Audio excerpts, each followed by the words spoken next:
Very good morning all of you and very welcome to my channel. इस video में हम बात करेंगे बौद्धिक संपदा के बारे में।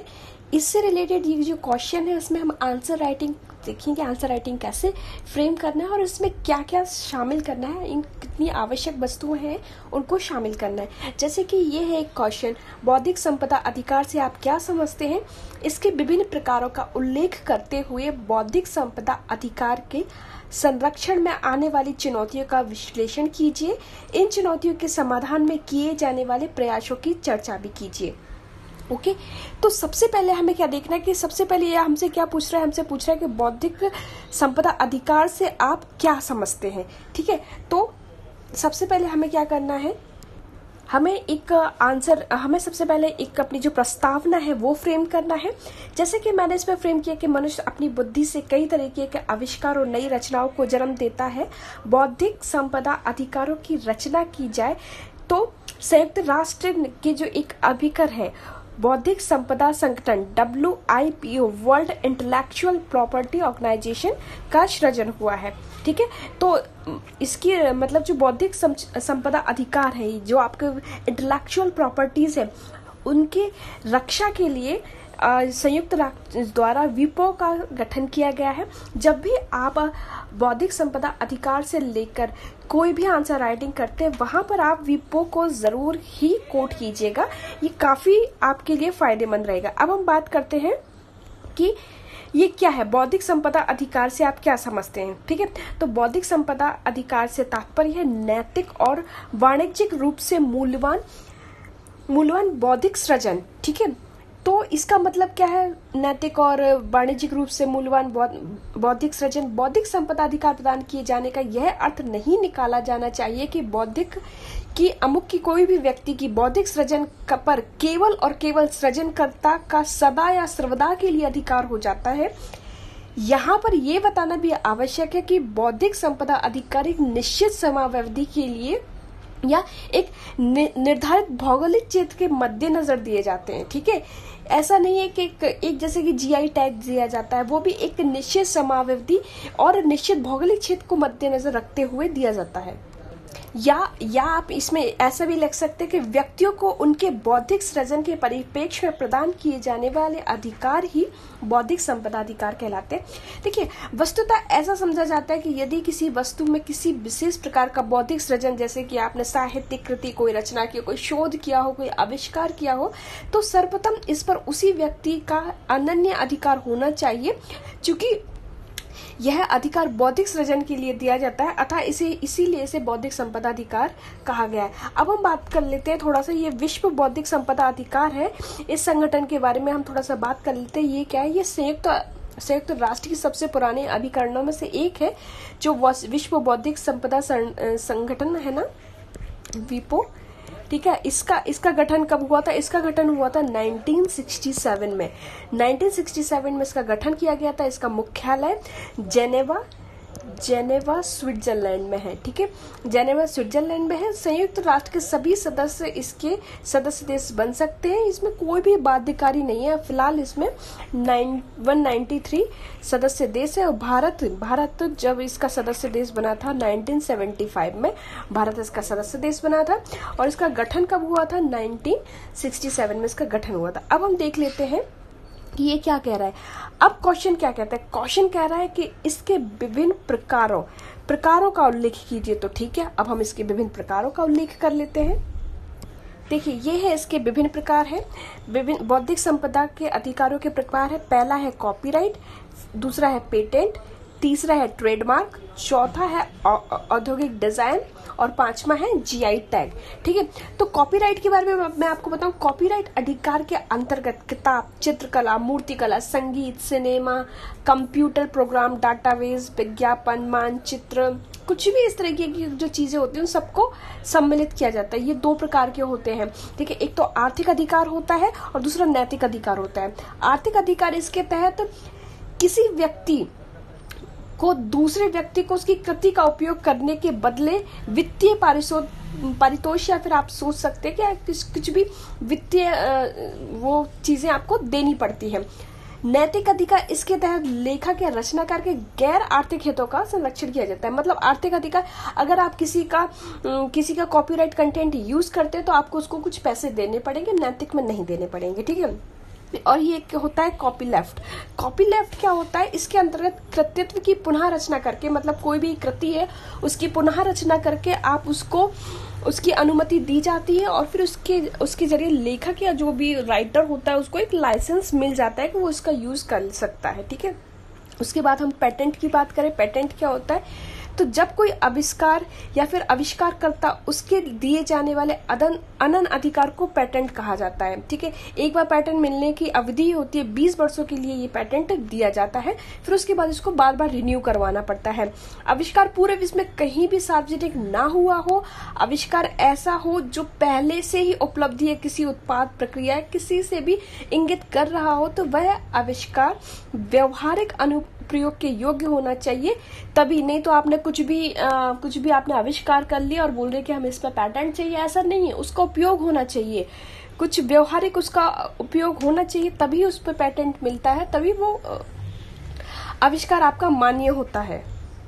जैसे कि कुछ ऐसे आविष्कार होते हैं जो आक्रामक होते हैं, अनैतिक होते हैं, जिनकी जो असामाजिक तत्व हैं उनको उकसा सकते हैं और जो जीव जंतुओं को किसी भी तरीके से उनको परेशान करने के लिए बनाए हों, ऐसे आविष्कार को पेटेंट का दर्जा नहीं दिया जा सकता है। उसके बाद हम बात करते हैं ट्रेडमार्क की। ट्रेडमार्क तो आपको पता ही होगा, बहुत सारी चीजों में आपने देखा होगा कि ट्रेडमार्क लगा हुआ है।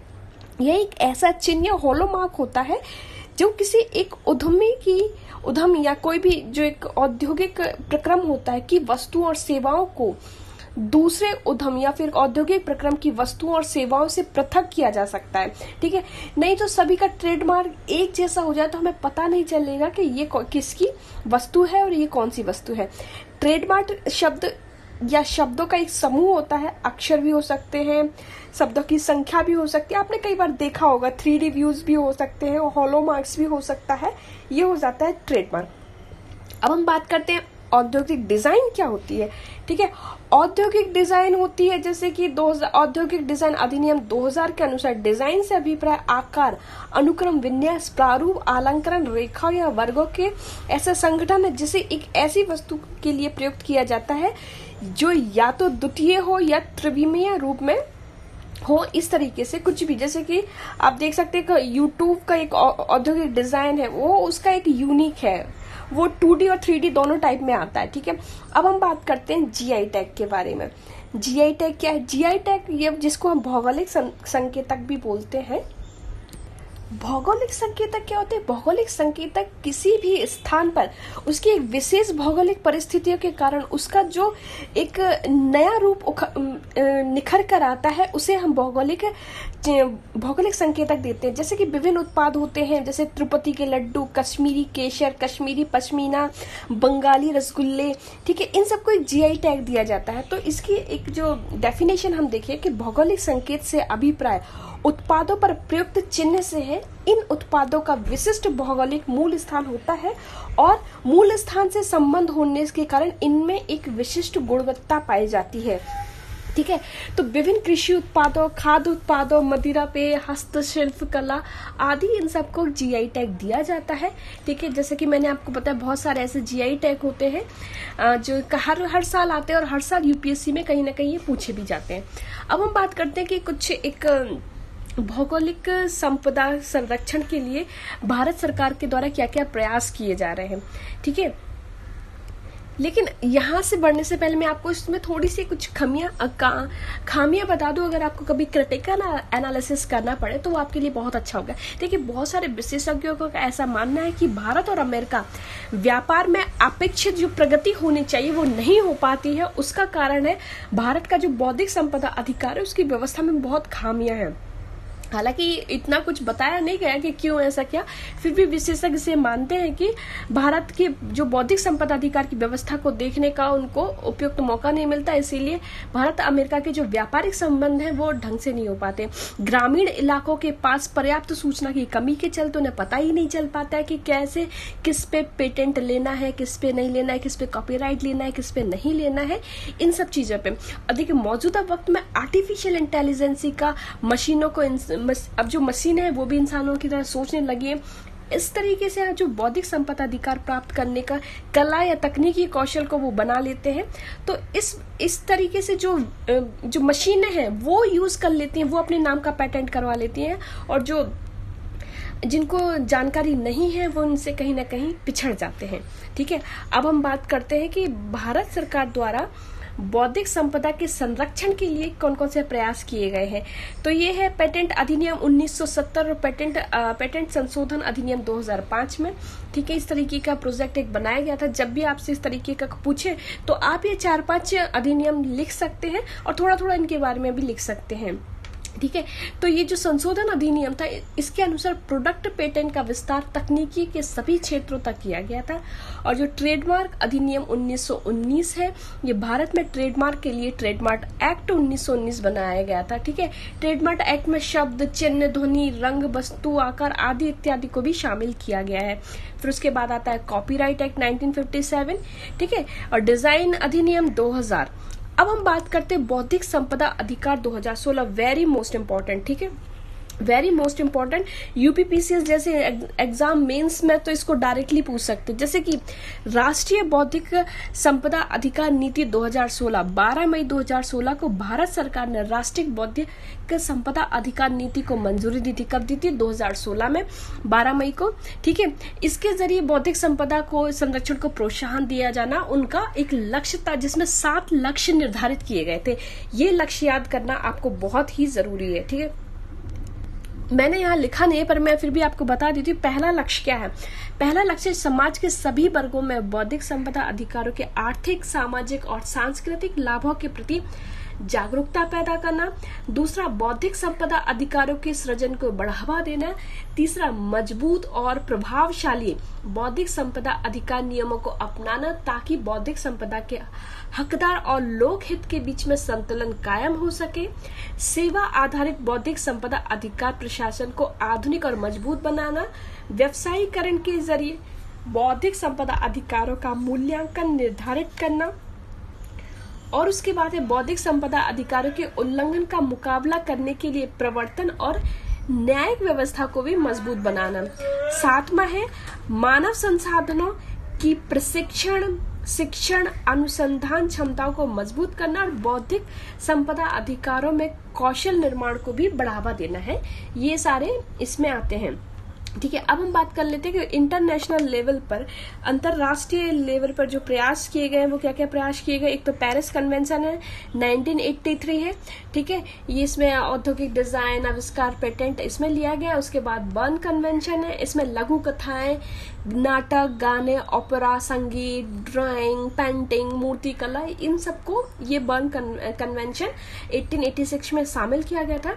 और उसके बाद आता है मराकेश संधि 2013।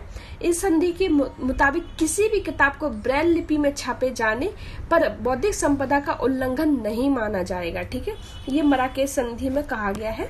इस संधि को अपनाने वाला भारत पहला देश है। तो ये भी बहुत इंपॉर्टेंट है कि भारत ही पहला देश है इस संधि को अपनाने वाला।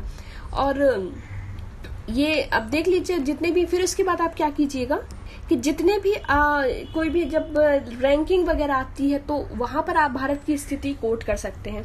ठीक है, इसका एक वो देखें, इसमें कंक्लूजन देखें, एनालिसिस जो देखें तो देखिए इसमें हम ऐसा लिख सकते हैं कि भारत की इस वृद्धि को बनाए रखने के लिए भारत को अपने समग्र बौद्धिक संपदा ढांचे में परिवर्तनशील बदलाव लाने की दिशा में अभी और काम करने की आवश्यकता है। इतना ही नहीं, मजबूत बौद्धिक संपदा मानक अधिकारों को लगातार लागू करने के लिए भी कदम उठाने की जरूरत है।